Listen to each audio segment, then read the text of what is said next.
Hereditary పరంగా కూడా మనకి ఈ గడ్డలు కానీ క్యాన్సర్ కానీ వచ్చే ఛాన్స్ ఉంటుంది అన్నారు కదా. సో ఇప్పుడు మన ఎర్లియర్ మన గ్రాండ్ పేరెంట్స్కో మదర్కో వీళ్ళకో వచ్చింది అనుకోండి, డెఫినెట్గా మనకు ఉందా లేదా తెలుసుకోవాలంటే ఏ టైమ్స్లో వాళ్ళు టెస్ట్ చేసుకోవాలంటారు?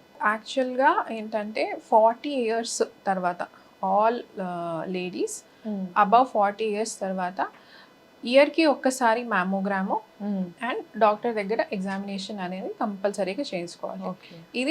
ఇది అందరూ ఆల్ అందరికీ అంటే ఫ్యామిలీ హిస్టరీ ఎవరికి ఫ్యామిలీలో వాళ్ళ మదర్కి కానీ గ్రాండ్ మదర్స్కి కానీ ఫ్యామిలీ హిస్టరీ లేకపోయినా కూడా ఇయర్లీ అనేది మనం ఆల్ లేడీస్ హ్యావ్ టు చేయించుకోవాల్సిందే.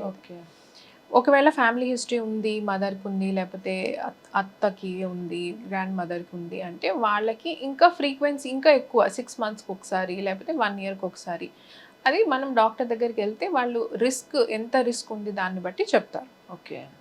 కానీ ఫ్యామిలీలో వచ్చే బ్రెస్ట్ క్యాన్సర్ అనేది ఓన్లీ 10%, 10 to 12% మాత్రమే. మిగతా ఈ 90% క్యాన్సర్స్ ఎవరికైనా రావచ్చు.